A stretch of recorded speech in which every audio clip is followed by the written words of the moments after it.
The master Prakash classes YouTube channel आप सभी भावी अध्यापकों का स्वागत करता है। आप लोग हमारे साथ जो उत्तर प्रदेश से संबंधित सुपर टेट के प्रैक्टिस सेट को सॉल्व कर रहे हैं, उसी कड़ी में ये अगला प्रैक्टिस सेट लेकर उपस्थित हुए हैं। इसमें भी हम लोग सभी 150 प्रश्नों को कवर करेंगे और ये यूथ कंपटीशन का प्रैक्टिस सेट यहाँ से हम लोग स्टार्ट करने वाले हैं। ठीक, तो ये पहला ही प्रैक्टिस सेट उसका है, बट हमारे क्रम में ये 41 नंबर का क्रम होगा। ठीक, तो चलिए देखते हैं आज के प्रैक्टिस सेट का पहला प्रश्न। और पहला प्रश्न जो देखने के लिए आपको मिलेगा ये गद्यांश से लिया गया है, तो उम्मीद है ये गद्यांश आपके स्क्रीन पर दिख रहा होगा और आप लोग इसको जो है आराम से पढ़ेंगे।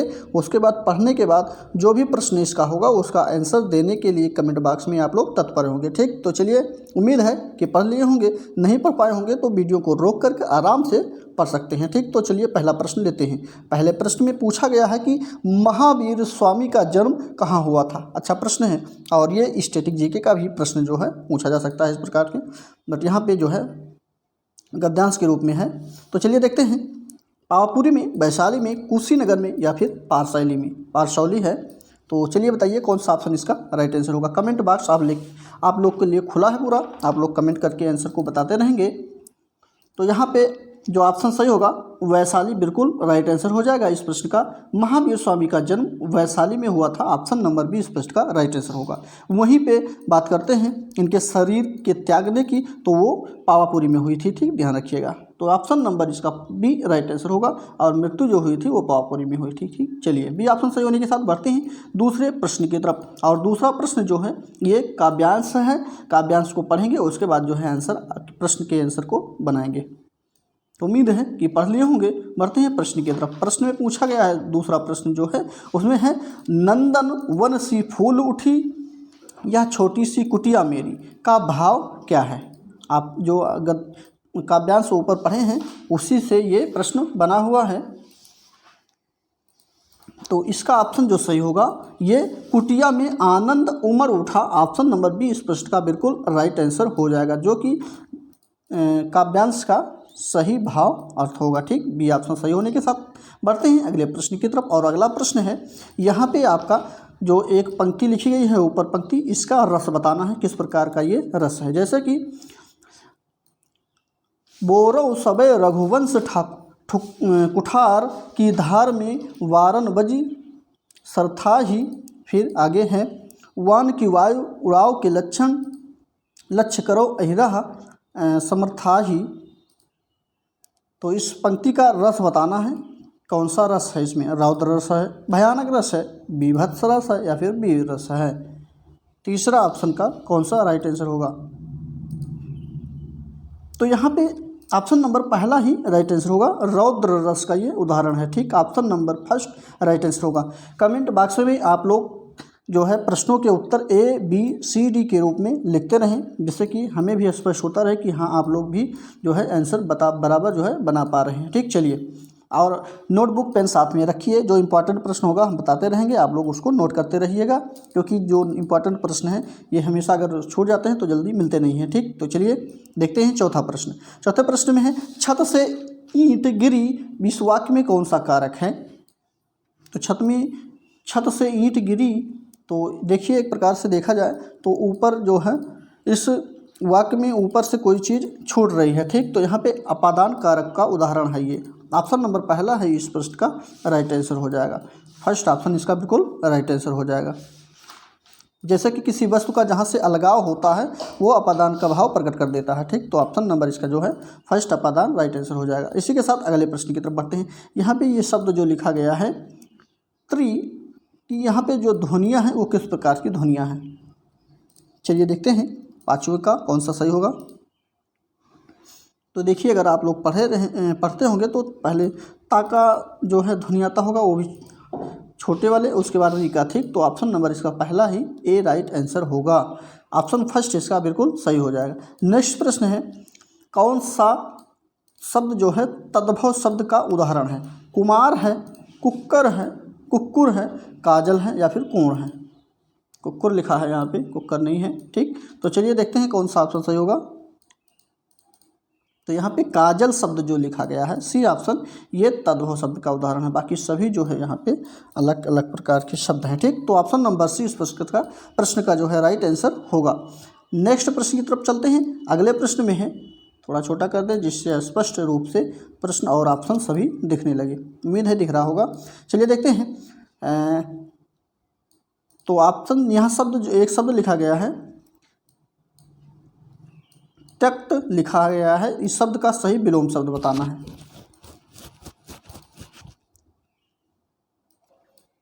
अच्छा प्रश्न है। तो यहाँ पे इसका सही विलोम शब्द जो होगा वो गृहीत हो जाएगा। ऑप्शन नंबर जो इसका पहला ही राइट आंसर होगा। इसका ऑप्शन फर्स्ट सही होने के साथ बढ़ते हैं 8वें नंबर प्रश्न की तरफ। 8वें प्रश्न में है, कौन सा समूह विष्णु के पर्यायवाची शब्दों का समूह है। तो चलिए देखते हैं कि जो है कौन सा ऑप्शन जो है वो विष्णु के पर्यायवाची शब्दों का समूह होगा। 8वें प्रश्न में यही पूछा गया है। देखिए ऑप्शन बी, चक्रपाणी, चतुर्भुज, शेषशायी और गरुण ध्वज जो लिखा गया है ऑप्शन नंबर बी में, ये जो है विष्णु का पर्यायवाची शब्द होगा। ठीक, ऑप्शन नंबर बी इस प्रश्न का बिल्कुल राइट आंसर हो जाएगा।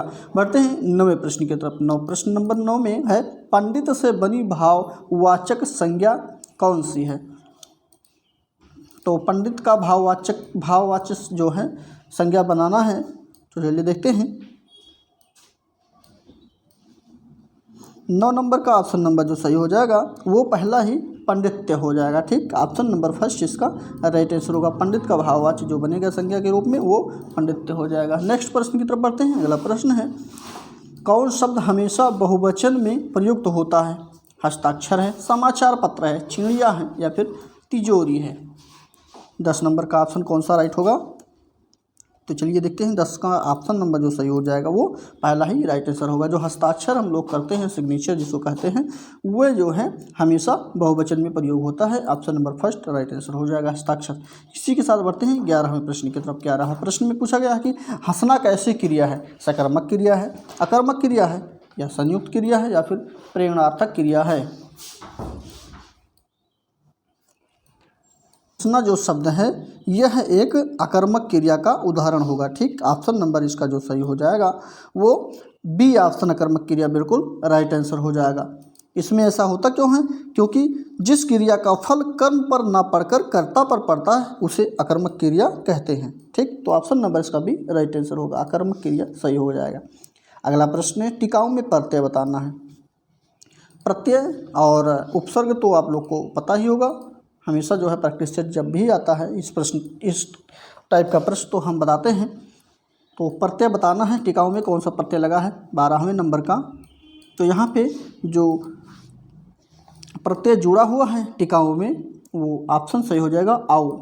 टिक में आउ लगा हुआ है तो टिकाऊ हो गया है। ठीक, ध्यान रखिएगा, बी ऑप्शन इस प्रश्न का राइट आंसर होगा। नेक्स्ट है, आप लोग कमेंट करके आंसर को बनाते रहेंगे कमेंट बॉक्स में, ढेर नहीं पढ़ना है। चलिए अगला प्रश्न है, ऋषिकेश की संधि बताना है। तो ऋषिकेश की संधि विच्छेद यहाँ पे कौन सा होगा।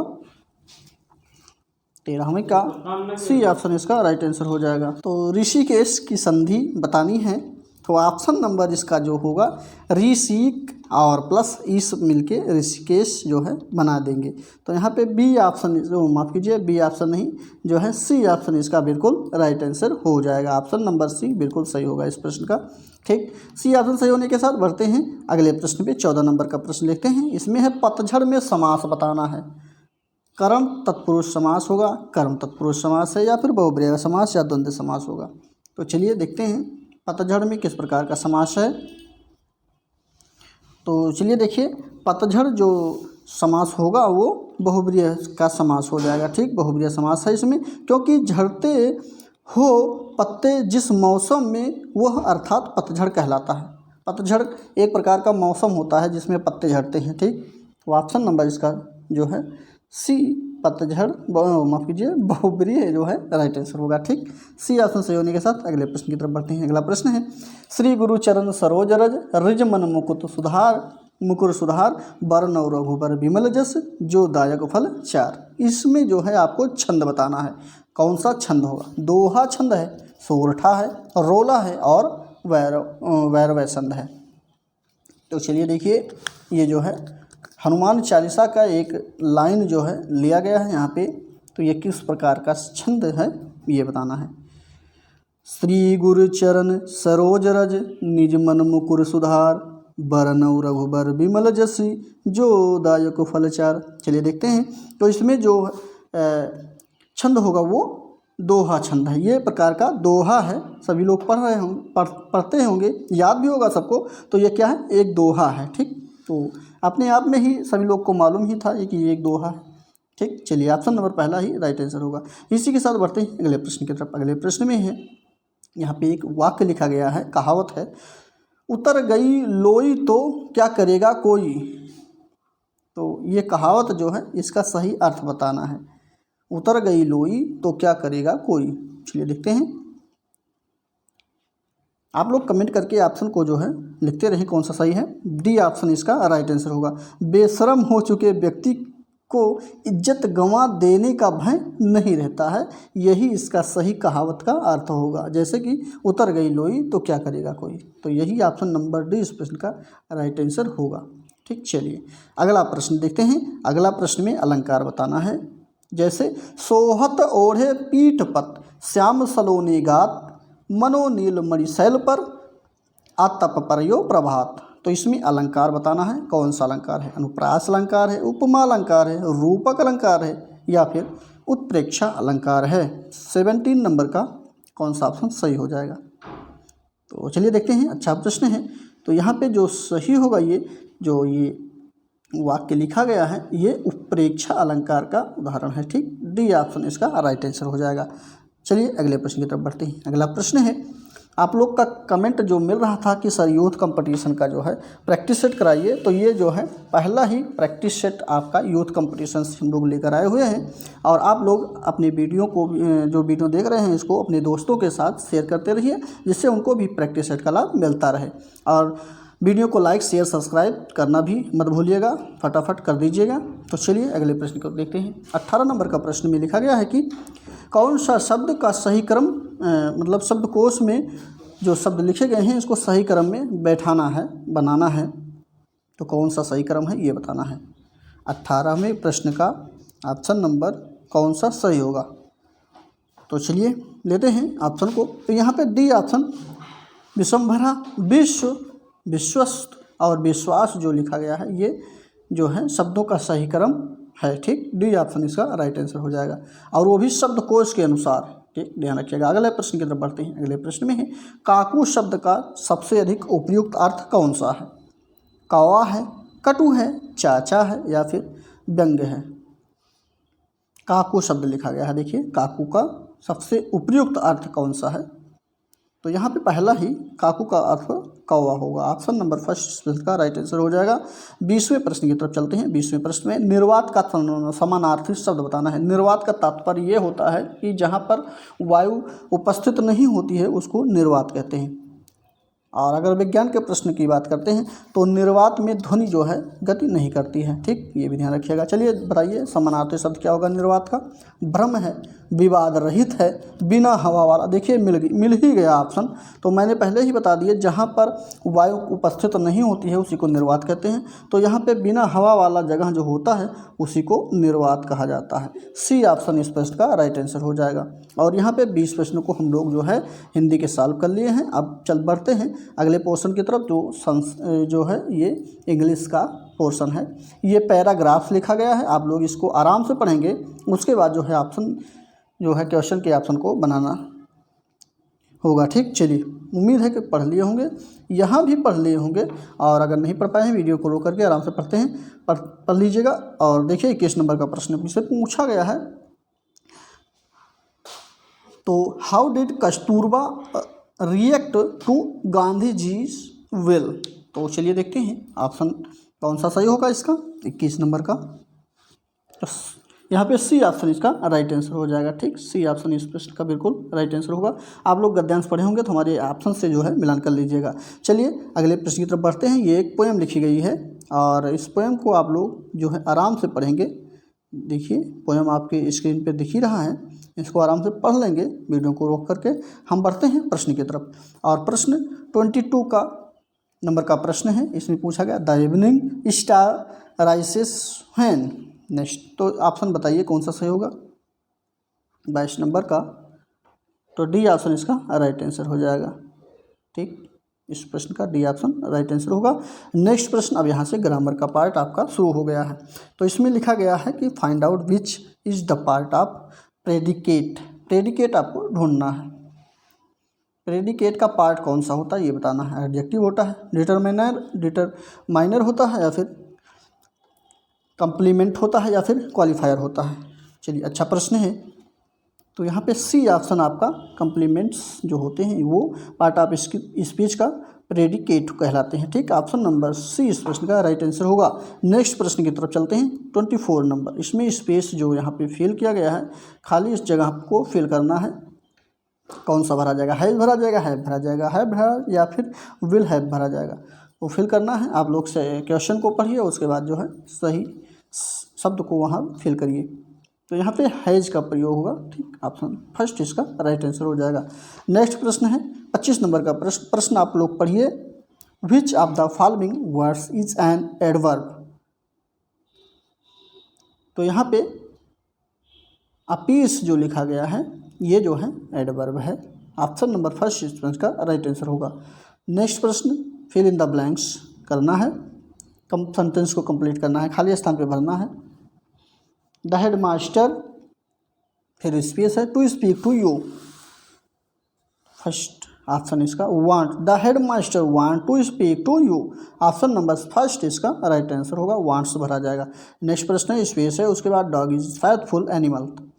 तो यहाँ पे ए भरा जाएगा, द भरा जाएगा, वन भरा जाएगा, या फिर एन भरा जाएगा। ये प्रश्न है तो यहाँ पे ए का प्रयोग होगा। A dog is faithful animal.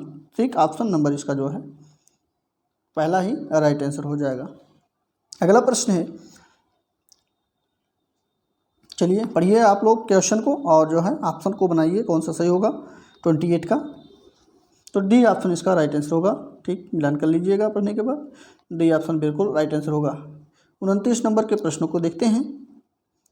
29 number प्रश्न पढ़िए। यहाँ इसमें जो है पोसेसिव केस कौन सा है जो है शब्द है ये बताना है। तो यहाँ पे पोसेसिव केस का जो उदाहरण है या शब्द होगा जो वो है ऑप्शन डी। मी का माइन बन गया है, आई का बना है मी, और मी से बन गया माइन, ये पोसेसिव है। ऑप्शन नंबर डी इस प्रश्न का राइट आंसर होगा। ठीक, ध्यान रखिएगा। डी ऑप्शन सही होने के साथ 30 नंबर के प्रश्नों को देखते हैं। इस प्रश्न में स्पेस खाली जगह जो छूटा हुआ है यहाँ पे ये भरना है। चलिए देखते हैं 30 नंबर का बी ऑप्शन राइट आंसर होगा। दैट यहाँ पे फेल किया जाएगा, दैट ऑप्शन सही हो जाएगा, बी ऑप्शन सही होगा। नेक्स्ट प्रश्न है संस्कृत का, यहाँ से पोर्शन शुरू हो गया है। संस्कृत का आप लोग कमेंट जो करते हैं कि सर संस्कृत के ऑप्शन को ही बता दिया करें, तो ऑप्शन को हम बता देते हैं, आप लोग मिलान कर लीजिएगा। ठीक, तो यहाँ पे जो महाप्राण का ध्वनि है वो बताना है 31 नंबर का। तो पहला ही ऑप्शन इसका राइट आंसर हो जाएगा। ठीक, एक मिनट, ये क्या हो रहा है? तो पहला ऑप्शन इसका राइट आंसर होगा। अब अगले प्रश्न की तरफ बढ़ने से पहले ये गद्यांश लिखा गया है संस्कृत का, आप लोग इस गद्यांश को आराम से पढ़ लेंगे, उसके बाद जो है ऑप्शन को बनाएंगे, क्वेश्चन के आंसर को देंगे कमेंट बॉक्स में। तो चलिए देखते हैं, उम्मीद है कि पढ़ लिए होंगे।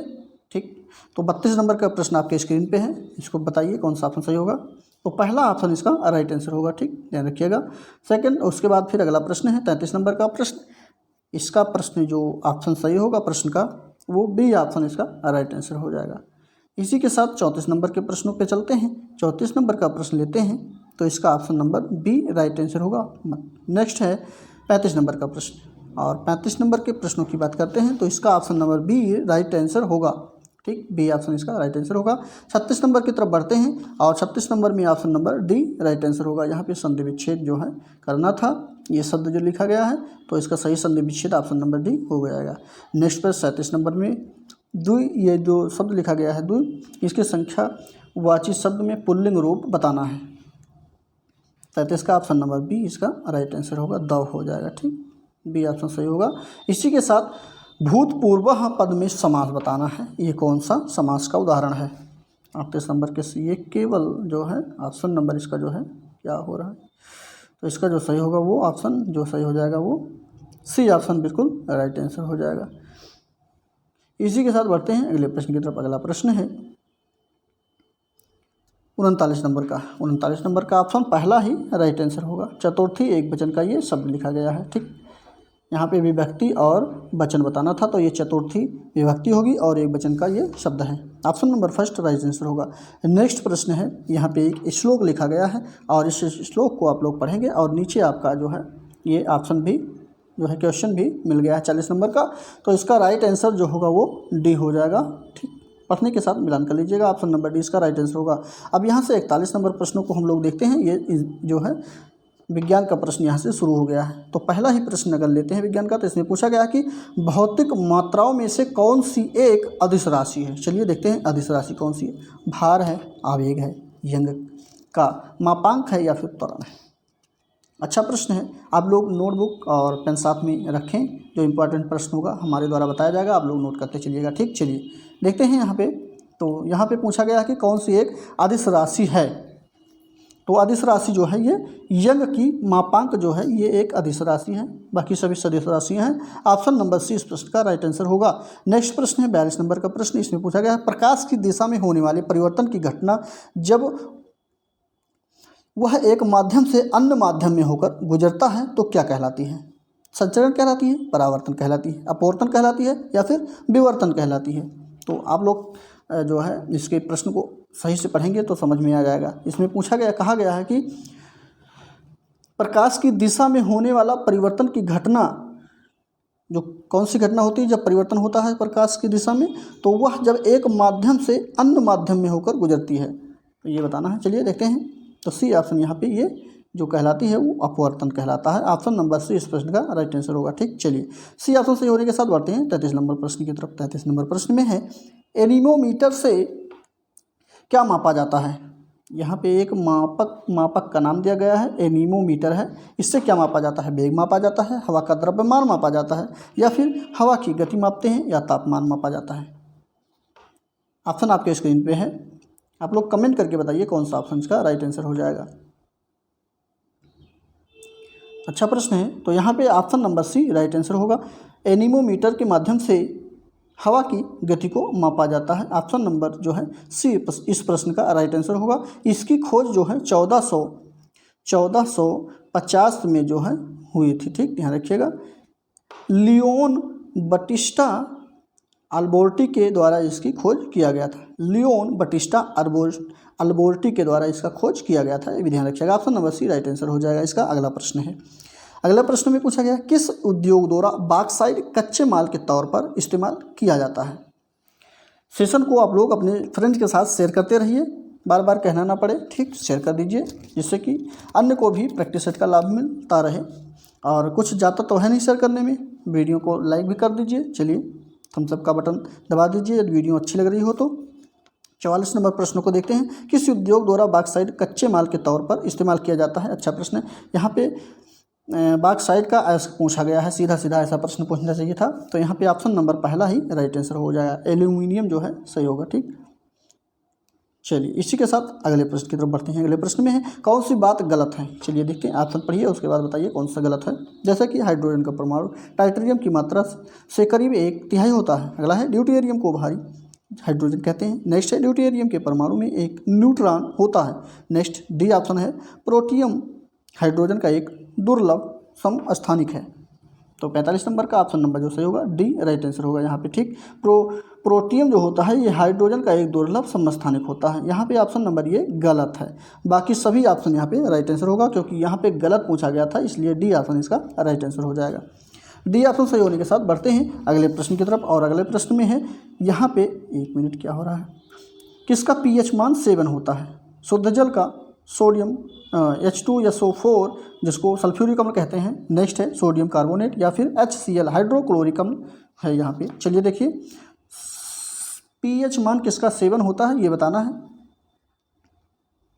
तो अच्छा प्रश्न है, शुद्ध जल का pH मान जो होता है वो 7 होता है। ऑप्शन नंबर पहला ही राइट आंसर होगा। इजी प्रश्न था, आप लोग को मालूम ही था। अगला प्रश्न लेते हैं। अगला प्रश्न में है किसमें खुला नाड़ी संबंधित तंत्र होता है। काकरोच में, मनुष्य में, चूहे में या फिर पक्षियों में। 47 तो ये काकरोच में होती है। ऑप्शन नंबर फर्स्ट इसका राइट आंसर होगा। इंपॉर्टेंट प्रश्न है, नोटबुक में नोट कर लीजिए। तो यहाँ पे देखिए खुला नाड़ी संबंधित तंत्र जो होता है वो काकरोच में होता है। फर्स्ट ऑप्शन राइट आंसर होगा। नेक्स्ट ऑप्शन है प्रोटोजोआ के अलावा कौन सा एंजाइम प्राणी जगत के सभी सदस्यों में मौजूद है। यहाँ पे ये प्रोटोजोआ जो है इसके अलावा को सभी को बताना है। चलिए देखते हैं। तो यहाँ पे एमाइलेज जो होता है ये सभी प्राणियों के सदस्यों में मौजूद होता है। ऑप्शन नंबर डी इसका राइट आंसर होगा। और ये एमाइलेज जो होता है ये प्रोटोजोआ में उपस्थित नहीं होता, ये भी ध्यान रखिएगा, ठीक। तो ऑप्शन नंबर इसका डी राइट आंसर होगा, एमाइलेज। इसी के साथ अगले प्रश्न की तरफ बढ़ते हैं। यहाँ पे एक शब्द लिखा गया है डार्ट्स। ये डार्ट्स शब्द जो लिखा गया है इसका इलाज जो है किस बीमारी के लिए किया जाता है? पोलियो, एड्स, हेपेटाइटिस या फिर क्षय रोग। तो ये डार्ट्स का आप लोग नाम सुने होंगे, ये टीबी के इलाज के लिए किया जाता है, लेकिन यहाँ पे टीबी तो है नहीं, तो यहाँ पे टीबी को ही दमा या क्षय रोग के नाम से भी जानते हैं। तो यहाँ पे ऑप्शन नंबर देखिए डी, क्षय रोग का उदाहरण है, नहीं, ठीक, डी ऑप्शन इसका राइट आंसर होगा। अच्छा प्रश्न था, अगले प्रश्न की तरफ बढ़ते हैं। अगला प्रश्न, और आप लोग बीमारियों का इलाज, किस बीमारी को किस नाम से जानते हैं, ये भी जरूर आप लोग जो है नोटबुक में अपने जहाँ से पढ़ रहे होंगे वहाँ से पढ़ लीजिएगा। बहुत इंपॉर्टेंट एक प्रश्न 2 प्रश्न आपको देखने के लिए परीक्षा में मिल जाएगा। चलिए बढ़ते हैं अगले प्रश्न की तरफ। 50 नंबर का प्रश्न है, कौन से कोशिकाओं में आत्मघाती बैग कहे जाते हैं? कोशिकाओं के आत्मघाती बैग किसे कहते हैं ये बताना है। तो यहाँ पे ऑप्शन नंबर जो सही होगा वो कौन सा सही होगा? लाइसोसोम्स हैं, राइबोसोम्स हैं, या फिर डिडेक्टियोसोम्स हैं, या फिर फैगोसोम्स हैं। तो यहाँ पे ऑप्शन नंबर पहला ही राइट आंसर होगा। लाइसोसोम को ही आत्मघाती बैग के नाम से जाना जाता है, आत्मघाती बैग कहते हैं। ऑप्शन नंबर फर्स्ट इसका राइट आंसर होगा। और इसकी खोज जो है क्रिश्चियन डियूबी के द्वारा किया गया था, ठीक। 1958 में इनकी जो है खोज हुई थी, ये भी ध्यान रखिएगा। Option number first right answer होगा इसका। अगला एक यहाँ से गणित का प्रश्न स्टार्ट हो गया है। गणित का प्रश्न हम लोग स्किप करते हैं, ठीक है। और गणित का इसके प्रश्न इसलिए स्किप करते हैं क्योंकि ये अलग से हमारे गणित के सर के द्वारा जो है इसको सॉल्व कराया जा रहा है। आप लोग टॉपिक वाइज इसको पढ़ाया जा रहा है, वहाँ से हमारे जो है चैनल को सब्सक्राइब करने के बाद प्लेलिस्ट में जाएंगे तो वहाँ से पर मैथ्स की क्लास आपको सारा डिटेल में मिल जाएगा, वहाँ से पढ़ सकते हैं। यदि अगर आप लोग नहीं देखना चाहते हैं तो पीडीएफ अगर इसका चाहते हैं, खुद सॉल्व करना चाहते हैं, तो हमारे Telegram channel the master Prakash classes, Telegram को सर्च करके वहाँ से फॉलो करके इसके पीडीएफ को लोड करके आप लोग सॉल्व कर सकते हैं, ठीक। चलते हैं हम लोग अगले पोर्शन की तरफ बढ़ते हैं। और अगला पोर्शन जो होगा वो हमारा देखते हैं, ये पर्यावरण और पर्यावरण से लिया गया है, ठीक। तो यहाँ पे देखिए पहला प्रश्न 71 का है, ये पर्यावरण का प्रश्न है। इसमें पूछा गया है कि पृथ्वी का कितना भाग जल से ढका हुआ है। अच्छा एक बार और बता देते हैं, अगर इसके पीडीएफ को सभी 150 प्रश्न का पीडीएफ आपको चाहिए तो हमारे Telegram channel the master Prakash classes को सर्च करके फॉलो कर लीजिए, वहाँ से इसका पीडीएफ आपको प्राप्त हो जाएगा। आप लोग पूरी पीडीएफ को सॉल्व कर सकते हैं। तो चलिए बताइए कि पृथ्वी का कितना भाग जल से ढका हुआ है। 71 का ऑप्शन कौन सा सही होगा? 1/3 से, 2/3 से, 3/4 से, या फिर आधे भाग से। इसका option number C right answer होगा। पृथ्वी पर जो है जल जो है वो 3/4 है, ठीक। ऑप्शन नंबर इसका जो सही होगा वो जो है सी इसका राइट आंसर हो जाएगा। इसका तात्पर्य है कि 71% जो है जल पृथ्वी पर स्थित है, ठीक, ये ध्यान रखिएगा। और इस भाग को जलमंडल कहते हैं, ये भी ध्यान रखिए। चलिए बढ़ते हैं अगले प्रश्न की तरफ। अगला प्रश्न, पेड़ पौधे वातावरण को स्वच्छ बनाते हैं क्योंकि ये वायुमंडल में अवशोषित करते हैं। तो क्या अवशोषित करते हैं वायुमंडल से? कार्बन डाइऑक्साइड, नाइट्रस ऑक्साइड, या फिर ऑक्सीजन को, या फिर सल्फर ऑक्साइड को। सल्फर डाइऑक्साइड है यहाँ पे। तो 72 नंबर का ऑप्शन नंबर कौन सा सही हो जाएगा? चलिए देखते हैं। तो पहला ही ऑप्शन इसका राइट आंसर होगा। पेड़ पौधे वातावरण को स्वच्छ इसलिए बनाते हैं क्योंकि ये जो है वायुमंडल से कार्बन डाइऑक्साइड को अवशोषित कर लेते हैं। ऑप्शन नंबर जो है फर्स्ट इसका राइट आंसर होगा, CO2। नेक्स्ट प्रश्न है, किस मेले या उत्सव को विश्व धरोहर स्थलों की सूची में शामिल किया गया है? चलिए यहाँ पे ऑप्शन आपके 4 लिखे गए हैं, तो कौन सा ये ऑप्शन है जो विश्व धरोहर स्थलों की सूची में शामिल है? बटेश्वर मेला है, नैना देवी मेला है, कुंभ मेला है, या फिर सिंहस्थ मेला है? 73 का सी ऑप्शन सही होगा। कुंभ मेला जो है अपना ये इसको विश्व धरोहर स्थलों की सूची में शामिल किया गया है। Option number C right answer होगा, ठीक। चलिए याद रखिएगा। अगला प्रश्न है, गंगा नदी कहाँ से निकलती है ये बताना है। 74 नंबर का ऑप्शन नंबर कौन सा सही होगा? ये गंगा नदी की लंबाई अगर बात करते हैं गंगा नदी की, तो 2525 किलोमीटर की लंबाई इसकी टोटल है गंगा नदी की। लेकिन ये निकलती कहाँ से, इस प्रश्न में ये पूछा गया है। तो ये गंगोत्री ग्लेशियर से, गंगोत्री नामक ग्लेशियर से इसका उद्गम होता है, यहीं से ये निकलती है। ऑप्शन नंबर सी इस प्रश्न का राइट आंसर हो जाएगा। ठीक, चलिए तो यहाँ पे ऑप्शन नंबर सी बिल्कुल सही होगा। इसके साथ अगले प्रश्न की तरफ बढ़ते हैं। अगले प्रश्न में कौन संविधान सभा के सदस्य थे? तो यहाँ पे संविधान सभा के सदस्य के रूप में कौन से थे ये बताना है। चारों ऑप्शन आपके स्क्रीन पे है। चलिए 75 का ऑप्शन नंबर कौन सा सही होगा? तो यहाँ पे सी ऑप्शन, श्री रणबीर सिंह हुड्डा जो थे ये संविधान सभा के सदस्य के रूप में नियुक्त हुए थे। ऑप्शन नंबर सी इसका राइट आंसर होगा। बाकी सभी ऑप्शन जो है गलत है। ठीक, तो सी ऑप्शन सही हो जाएगा। नेक्स्ट है, राष्ट्रीय झंडे के बारे में सावधानी पूर्वक अवलोकन करना है और बताना है कौन सा ऑप्शन सही है, कौन सा गलत, कौन सा सही ऑप्शन है ये बताना है, गलत नहीं चूज करना है। यहाँ पे सत्य कथन को बताना है। तो चलिए देखते हैं। पहला है, ये 4 सेंटेंस लिखे गए हैं, 1 2 3 4। तो यहाँ पे सबसे ऊपर केसरिया रंग त्याग एवं बलिदान के प्रतीक हैं। अगला है, बीच में सफ़ेद रंग शांति का प्रतीक है। नेक्स्ट है, मध्य में चक्र शांति एवं खुशहाली का प्रतीक है। चौथा ऑप्शन है, चौथा जो है वाक्य, नीला नीचे हरा रंग शांति एवं खुशहाली का प्रतीक है। चलिए देखते हैं। तो यहाँ पे ऑप्शन नंबर जो सही होगा वो सी ऑप्शन इसका राइट आंसर हो जाएगा, जो कि 1 2 4 सही है, लेकिन तीसरा जो है ये गलत है। ये गलत क्यों है? क्योंकि मध्य में चक्र जो है ये शांति का जो है प्रतीक नहीं है। ये हमेशा जो है गति मतलब कार्यरत रहने का जो है प्रतीक बताता है। ठीक, ध्यान रखिएगा। ऑप्शन नंबर इसका जो है सी इस प्रश्न का राइट आंसर हो जाएगा। और कलर जो है इसका सफ़ेद है। ठीक, चलिए इसी के साथ अगले प्रश्न की तरफ बढ़ते हैं। अगला प्रश्न है, वन संरक्षण अधिनियम कब पारित हुआ था? वन संरक्षण अधिनियम कब पारित हुआ था ये बताना है। तो यहाँ पे ऑप्शन नंबर जो सही हो जाएगा वो ऑप्शन सही होगा बी। ये 1980 में जो है पारित हुआ था। ऑप्शन नंबर बी इस प्रश्न का राइट आंसर हो जाएगा। इसी के साथ अगले प्रश्न पे चलते हैं। अगले प्रश्न में भारत का सबसे लंबा राष्ट्रीय राजमार्ग बताना है। NH2, NH3, NH7 और इनमें से कोई नहीं। तो सबसे लंबा भारत का राष्ट्रीय राजमार्ग जो है इनमें से कोई नहीं है। ऑप्शन नंबर डी इस प्रश्न का राइट आंसर हो जाएगा।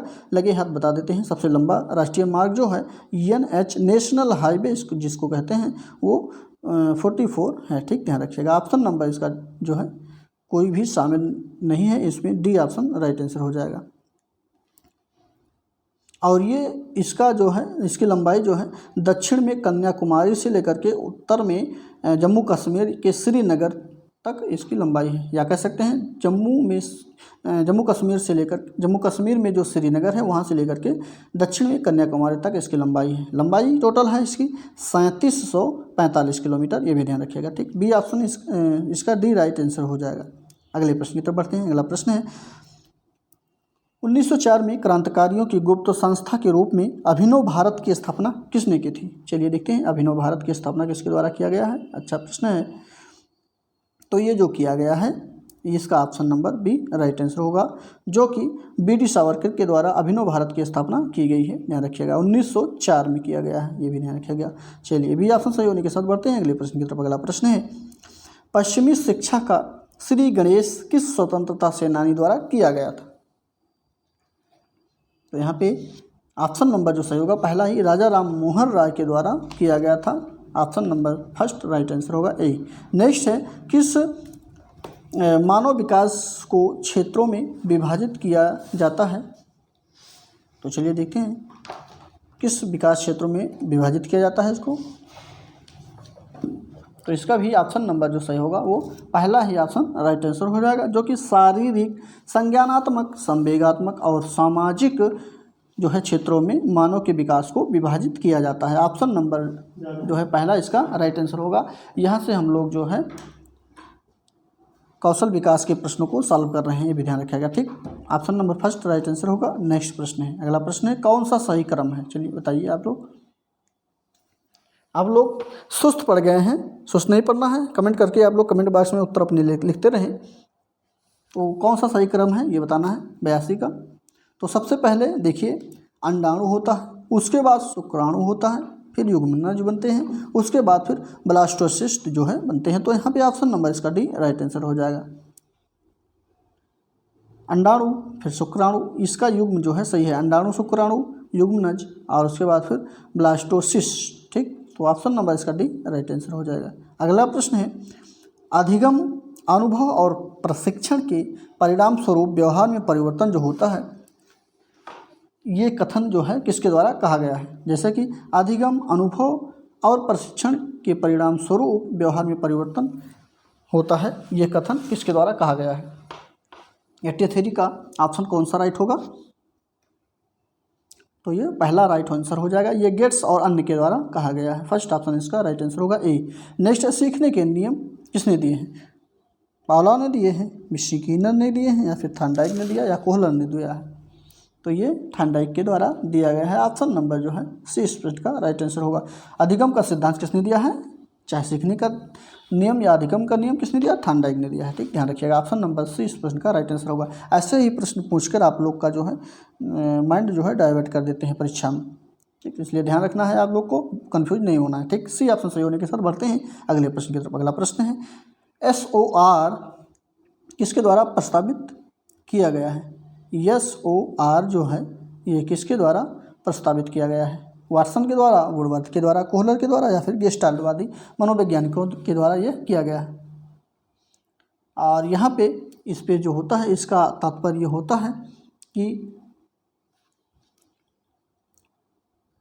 यहाँ पे ये होता है, इसका तात्पर्य है कि संकल्पना अधिगम के क्षेत्र में उद्दीपन अनुक्रिया के बीच संज्ञान को महत्व देता है। ठीक, तो ऑप्शन नंबर इसका जो सही होगा वो भी ऑप्शन राइट आंसर हो जाएगा। ये वुडवर्थ के द्वारा दिया गया है। ध्यान रखिएगा, ये एक अमेरिकी जो है मनोवैज्ञानिक थे। ऑप्शन नंबर इसका भी राइट आंसर होगा, वुडवर्थ।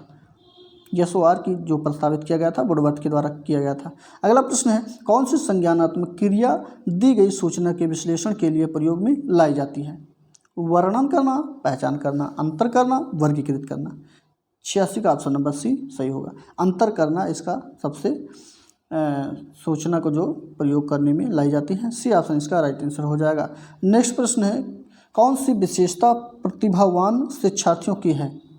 चलिए ऑप्शन आपके स्क्रीन पे दिखा देते हैं। चलिए, दिख रहा होगा, तो बताइए कौन सी विशेषता जो है प्रतिभावान शिक्षार्थियों की है?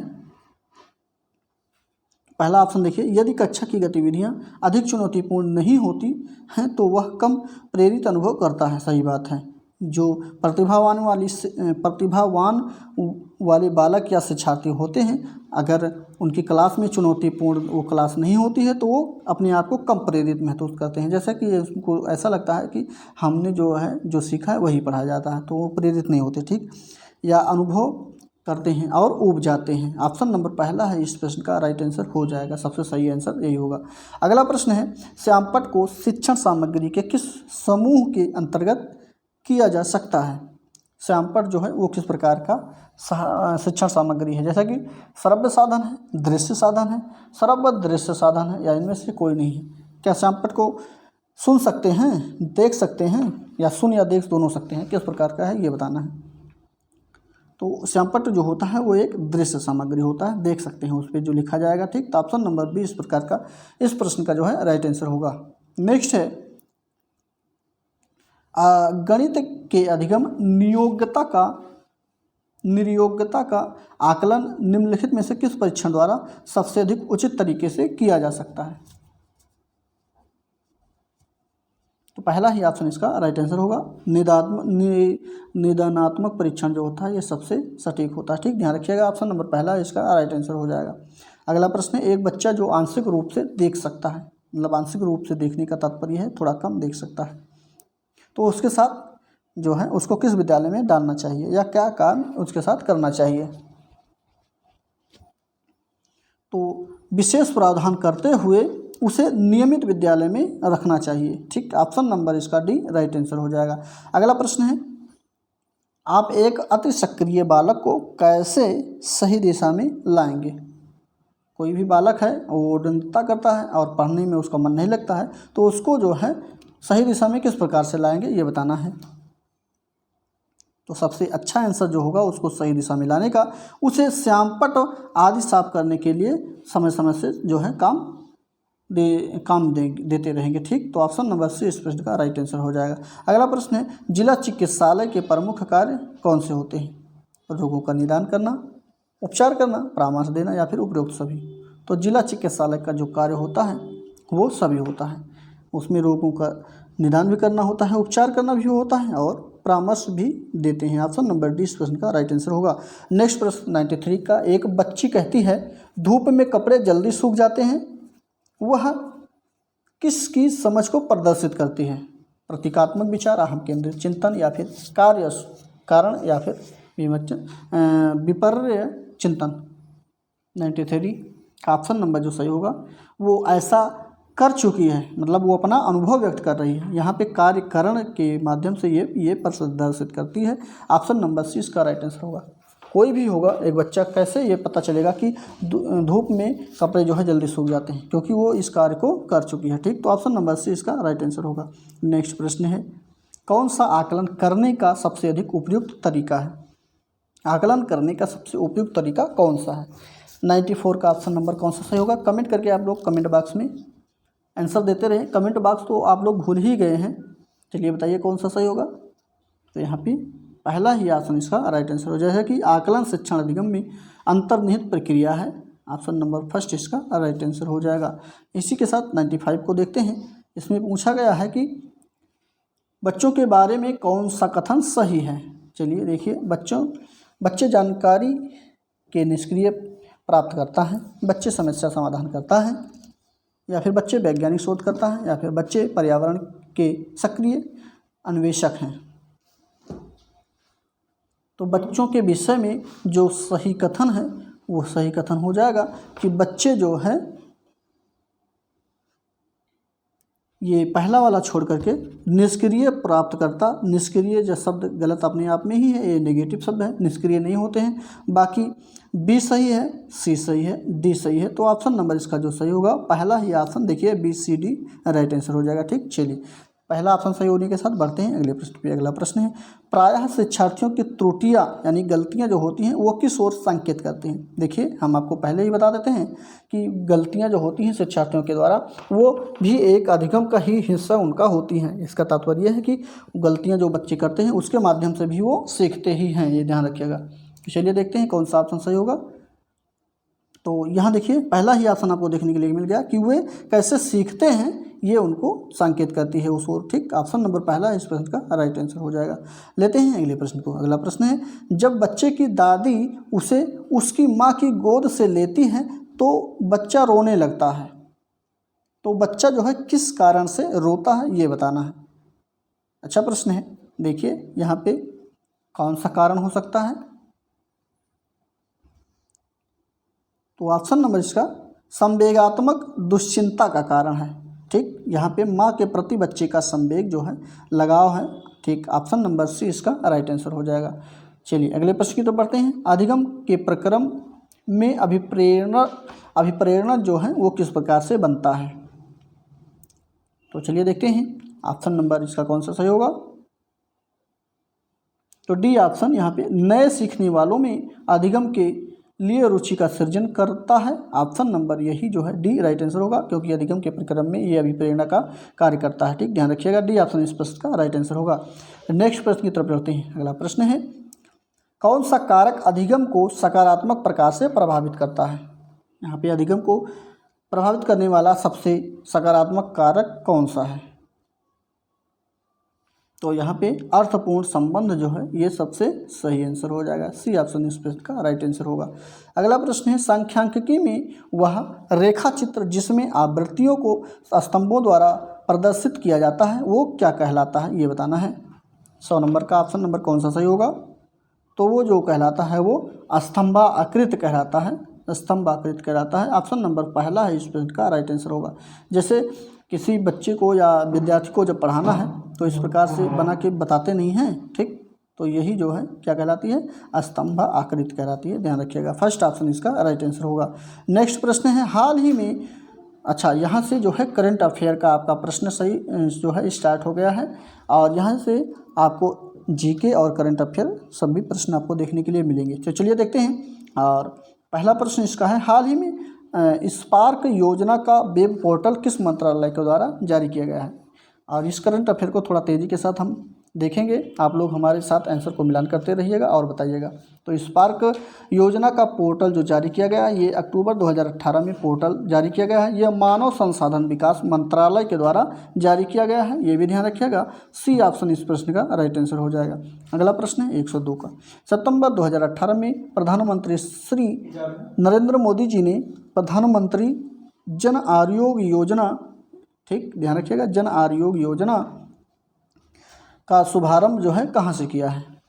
तो इसका शुभारंभ जो किया गया है ये झारखंड से किया गया है। ऑप्शन नंबर इसका फर्स्ट राइट आंसर हो जाएगा। और ये 13 सितंबर को इसकी शुरुआत, माफ़ कीजिए 23 सितंबर को जो है इसकी शुरुआत हुई थी, ये भी ध्यान रखिएगा।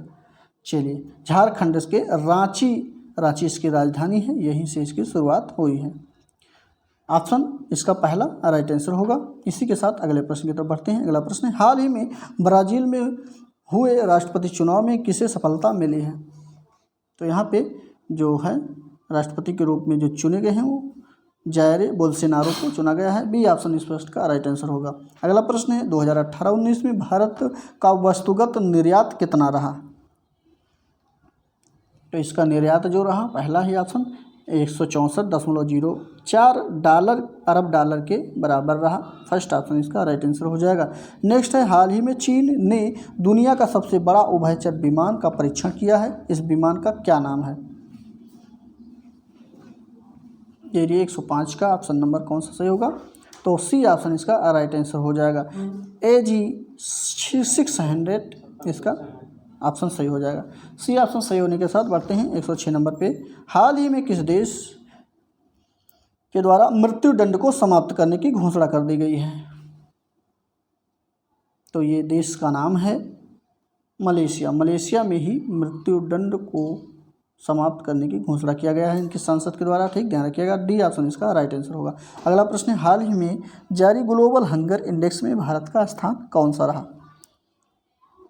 108 का ऑप्शन नंबर पहला ही राइट आंसर होगा। 101वां स्थान है, ठीक option number first right answer हो जाएगा। नेक्स्ट है, हाल ही में किस अफ्रीकी देश के साथ भारत ने आपराधिक मामलों में सहयोग हेतु समझौता किया है। 108 का कौन सा ऑप्शन सही होगा। तो 108 का ऑप्शन नंबर पहला ही राइट आंसर होगा। मोरक्को के साथ आप जो है सबसे अधिक आपराधिक मामलों में सहयोग से समझौता किया है, ठीक option number first right answer होगा। इसी के साथ अगला ही प्रश्न इसी में है, हाल ही में किस देश के साथ भारत के द्विपक्षीय समुद्री अभ्यास सिम्बैक्स किया गया है। तो ये सिंगापुर के द्वारा किया गया है। ऑप्शन नंबर डी इस प्रश्न का राइट आंसर होगा, सिंगापुर। बढ़ते हैं 10वें प्रश्न पे। 110 का प्रश्न है, हाल ही में किस राज्य सरकार ने स्नातक पूर्ण करने वाली प्रत्येक छात्राओं को 25,000 की आर्थिक मदद करने की मंजूरी प्रदान कर दी है। असम सरकार है, पश्चिम बंगाल है, बिहार है या उत्तर प्रदेश है। तो ये है बिहार सरकार के द्वारा ऐसा किया गया है। ऑप्शन नंबर सी इस प्रश्न का राइट आंसर होगा। नेक्स्ट है, 33वां अभियान शिखर सम्मेलन कहाँ पे आयोजन किया गया है। तो ये सिंगापुर में किया गया। सी ऑप्शन इसका राइट आंसर होगा। नेक्स्ट प्रश्न है, हाल ही में राष्ट्रीय प्रेस दिवस के अवसर पर किन्हें राजा राम मोहन राय पुरस्कार प्रदान किया गया है। तो फर्स्ट ऑप्शन नरसिम्हन राव को किया गया है। Option number first right answer होगा। नेक्स्ट है, हाल ही में दिवंगत कुलदीप सिंह चांदपुरी संबंधित थे।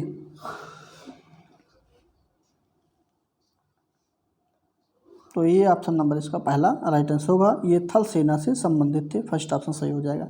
नेक्स्ट है, हाल ही में भारत और वेस्ट इंडीज के मध्य संपन्न T20 क्रिकेट सीरीज में किसे मैन ऑफ द सीरीज प्रदान किया गया है।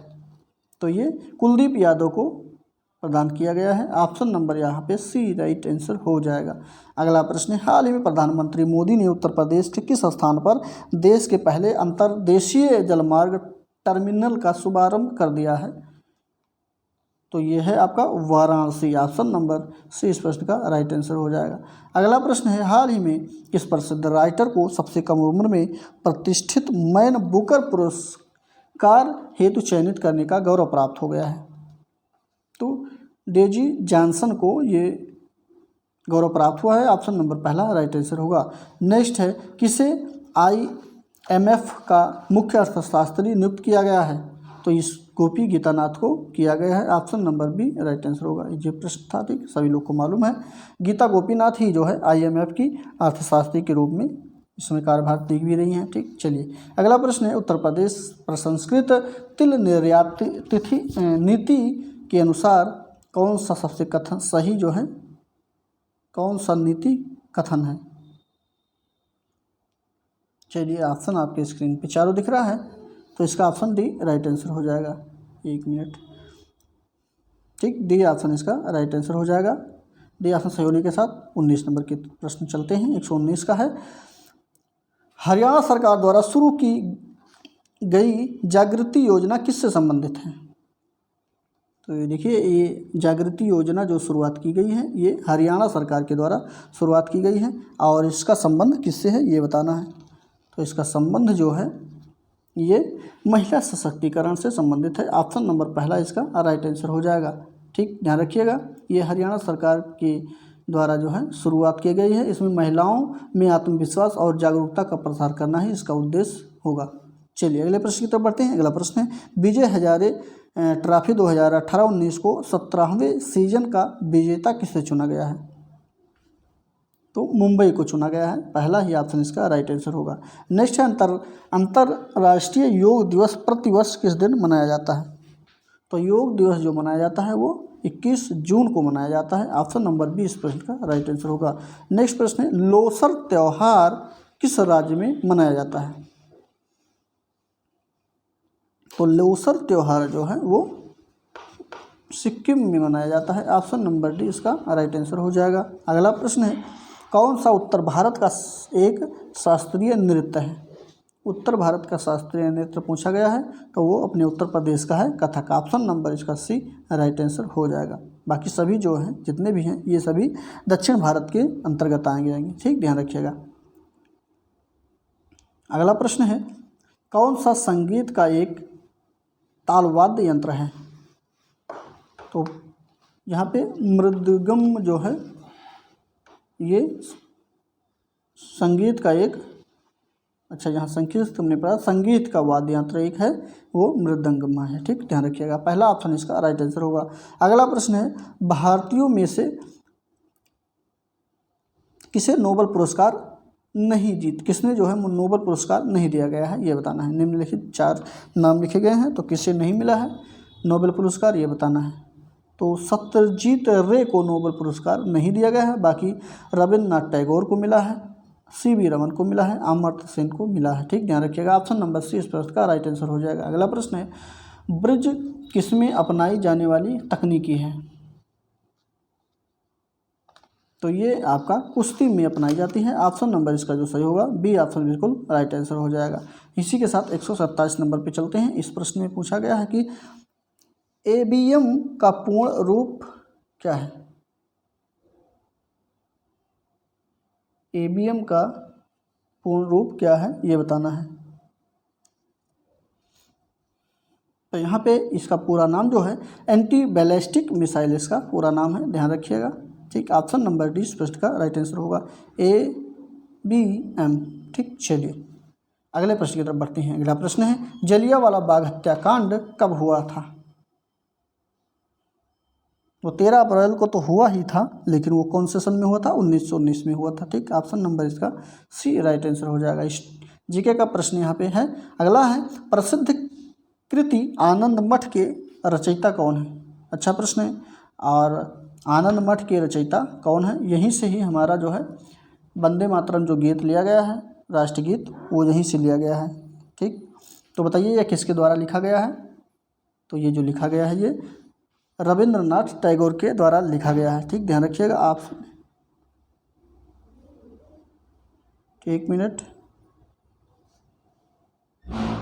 ऑप्शन जो लिखा गया है श्री बंकिम चंद्र चटर्जी के द्वारा लिखा गया है, ठीक, ध्यान रखिएगा। बी ऑप्शन तो सही होगा इसका, न कि सी, ठीक। चलिए अगले, राष्ट्रगान जो है रविंद्रनाथ टैगोर के द्वारा लिखा गया है, ठीक। चलिए ध्यान रखिएगा, जो अपना राष्ट्रगान है। बी ऑप्शन इसका राइट आंसर होगा। अगला प्रश्न है, भारत में लिंग अनुपात की गणना कैसे की जाती है? तो यहाँ पे बी ऑप्शन सही होगा। प्रति 1000 पुरुषों पर स्त्रियों की संख्या जो होती है, इसी प्रकार से लिंगानुपात का गणना किया जाता है। ऑप्शन नंबर बी इस प्रश्न का राइट आंसर होगा। अगला प्रश्न है श्रेणी में, अच्छा ये संस्कृत, यहाँ पे जो है ये रीजनिंग का प्रश्न आ गया है। इस श्रेणी में अगला पद बताना है आपको। चलिए इसके ऑप्शन को हम बता देते हैं, आप लोग सॉल्व कर लीजिएगा। तो यहाँ पे बी ऑप्शन जो है इसका राइट आंसर हो जाएगा। 6/36 इसका सही आंसर हो जाएगा। क्यों? क्योंकि ये इसका वर्ग है, ये इसका वर्ग है, ये इसका वर्ग है, ये इसका वर्ग है, तो इसका अगले का वर्ग जो होगा 6 का वर्ग 36 हो जाएगा। इसी के साथ अगले प्रश्न की तरफ चलते हैं। अगले प्रश्न में है यदि किसी महीने का 10वां दिन शनिवार होता है तो उस महीने का 27वां दिन कौन सा होगा? आवाज़ आवत है भैया। इसका ऑप्शन कौन सा सही हो जाएगा?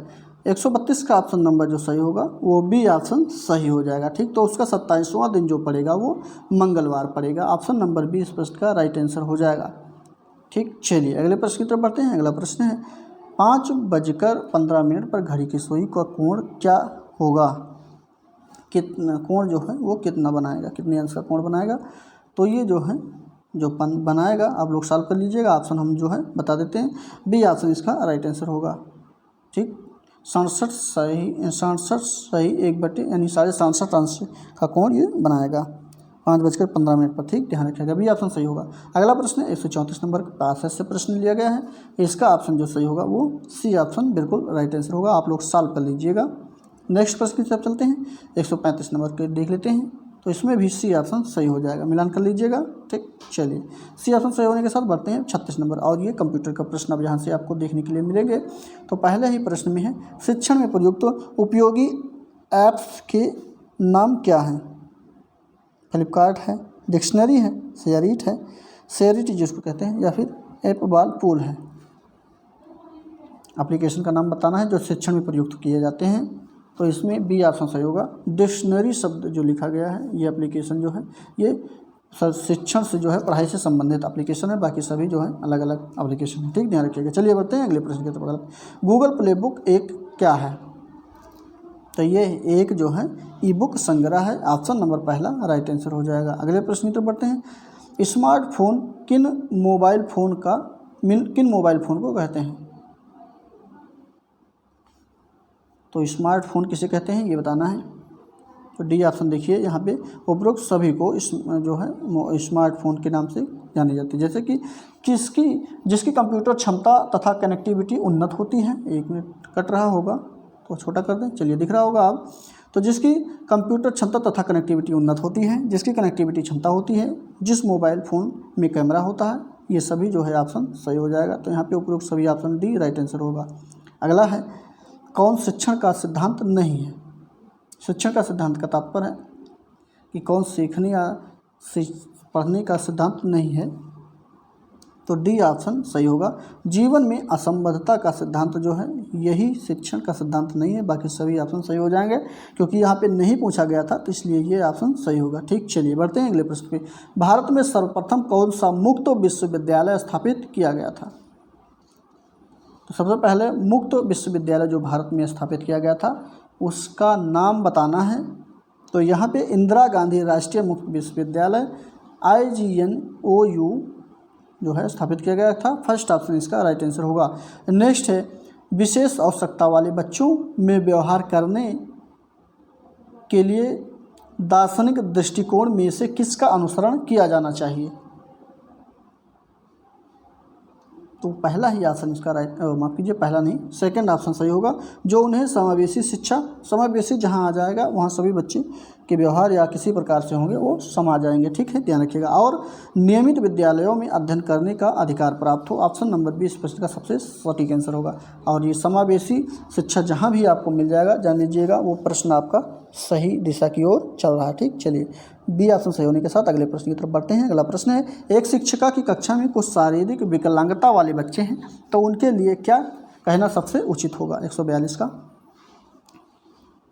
तो ये सी ऑप्शन इसका राइट आंसर होगा। शारीरिक रूप से असुविधाग्रस्त बच्चे कक्षा में ही कोई वैकल्पिक गतिविधि कर सकते हैं। सी ऑप्शन इसका राइट आंसर होगा। अगला प्रश्न है सामाजिक मुद्दों से जूझ रहे उन बच्चों को जिनकी प्रतिभा प्रभावित हो सकती है उनको किस प्रकार से सहायता वो करता है। तो ये जो सहायता करता है स्वाधिगम मॉडल पे सहायता करता है। ठीक, ध्यान रखिएगा। ऑप्शन नंबर पहला इस प्रश्न का राइट आंसर होगा। अगला प्रश्न 144 का है, प्राथमिक कक्षा में सकारात्मक वातावरण निर्मित करने के लिए एक शिक्षक को क्या करना चाहिए। तो यहाँ पे जो शिक्षक को करना चाहिए वो करना चाहिए कि विभेद नहीं करना चाहिए सबसे पहले ये। उसके बाद प्रत्येक बच्चे के लिए समान लक्ष्य सुनिश्चित करना चाहिए, ये भी सही है। ठीक, ध्यान रखिएगा। तो ऑप्शन नंबर डी इस प्रश्न का राइट आंसर होगा। अगला प्रश्न है, कक्ष में जेंडर यानी लिंग जो विभेद होता है वो किस प्रकार से है। चलिए देखते हैं। तो ये जो है शिक्षार्थियों के हंसोन्मुख प्रयासों अथवा निष्पादन का कारण बन सकती है। ऑप्शन नंबर इसका जो है बी राइट आंसर होगा। ठीक, ध्यान रखिएगा। बी ऑप्शन सही होने के साथ अगले प्रश्न की तरफ बढ़ते हैं। मान लीजिए आप विद्यालय शिक्षा बोर्ड के अध्यक्ष हैं। आप अपने अधिकार क्षेत्र के अंतर्गत आने वाले विद्यालयों की शिक्षा की संपूर्ण गुणवत्ता को सुधारने के लिए योजना जो है क्या योजना बनाएंगे। इस प्रकार का प्रश्न अगर आता है तो वो किस प्रकार का उदाहरण है। तो चलिए देखते हैं। 146 का option number C right answer होगा। ये उच्च स्तरीय अपसारी का उदाहरण हो जाएगा। ठीक, और अपसारी अभिसारी में अंतर जान लीजिए। जैसे कोई एक बिंदु है और इस बिंदु से तमाम प्रकार से किसी प्रकार से या किसी दिशा में जो सोचा जाता है ये अपसारी का उदाहरण होता है। ध्यान रखिएगा। ठीक, ये किसका उदाहरण होता है, अपसारी का। लेकिन कहीं से भी सोचो केवल एक ही केंद्र बिंदु मिलता है तो वो उदाहरण जो बनता है वो अभिसारी का उदाहरण बनता है। ठीक, ध्यान रखिएगा। तो इसको खुली शिक्षा भी कह सकते हैं। ठीक, या खुली जो है खुली शिक्षा कह सकते हैं, इसको बंद कहते हैं। ठीक, ध्यान रखिएगा। ऑप्शन नंबर इसका सी राइट आंसर हो जाएगा। अगला प्रश्न है, CBSE द्वारा प्रस्तावित समूह अभियोजना गतिविधि जो है का एक सशक्त साधन है। तो किसका सशक्त साधन है ये प्रश्न में ये पूछा गया है। तो यहाँ पे option number B right answer होगा। सामाजिक भागीदारी को सुगत बनाने का एक सशक्त साधन है। ऑप्शन नंबर बी इस प्रश्न का राइट आंसर होगा। नेक्स्ट है 148 का। इसमें पूछा गया है कि गतिविधि आधारित शिक्षण किस पर बल देता है। तो अच्छा प्रश्न है, आप लोग कमेंट करके आंसर को बताएं। तो यहाँ पे जो गतिविधि आधारित शिक्षा होती है ये सभी विद्यार्थियों की सक्रिय भागीदारी पर बल देता है। ऑप्शन नंबर फर्स्ट राइट होगा। अगला प्रश्न है, अधिगमकर्ता केंद्रित विधि का आशय क्या है। तो अधिगमकर्ता का तात्पर्य है कि जो बालक होते हैं वो एक अधिगमकर्ता के रूप में होते हैं। ठीक, तो यहाँ पे ऑप्शन नंबर जो सही होगा पहला ही राइट आंसर होगा। वे विधियाँ जहाँ अधिगम में अधिगमकर्ता की अपनी पहल तथा प्रयास सम्मिलित होता है उसी को अधिगमकर्ता केंद्रित जो है विधि का आशय कहते हैं। ऑप्शन नंबर फर्स्ट इस प्रश्न का राइट आंसर होगा। नेक्स्ट प्रश्न है और ये इस प्रैक्टिस सेट का आखिरी प्रश्न है। 150 प्रश्न यहाँ पे हम लोग कवर कर चुके होंगे। इसमें पूछा गया है कि शिक्षण से अधिगम पर बल देने वाला परिवर्तन हो सकता है। तो किस पर हो सकता है, चलिए देखते हैं। तो ये बाल केंद्रित शिक्षा पद्धति अपनाकर किया जा सकता है। ऑप्शन नंबर पहला है इस प्रश्न का राइट आंसर होगा। रटना ये तो गलत है। नेक्स्ट है तकनीकी अपनाकर, ये भी गलत है, कोई तकनीकी नहीं अपनाई जाती है। अगला परीक्षण परिणामों का केंद्रित होकर, ठीक, तो ये भी गलत है। तो पहला ही ऑप्शन इस प्रश्न का राइट आंसर हो जाएगा। ऑप्शन फर्स्ट सही होने के साथ हम लोग 150 प्रश्नों को कवर कर लिए हैं। आप लोग को हमारा वीडियो कैसा लग रहा है अपनी राय कमेंट बॉक्स में अवश्य बताएं। वीडियो को लाइक शेयर सब्सक्राइब नहीं किए हैं तो चैनल को वीडियो को जो है लाइक कर दीजिए, चैनल को सब्सक्राइब कर लीजिए और अपने दोस्तों के साथ शेयर कर दीजिए जिससे कि सभी को प्रैक्टिस सेट का लाभ मिलता रहे। ऐसे ही हमारे साथ बने रहिए। मिलते हैं अगले प्रैक्टिस सेट में, तब तक के लिए बहुत बहुत धन्यवाद।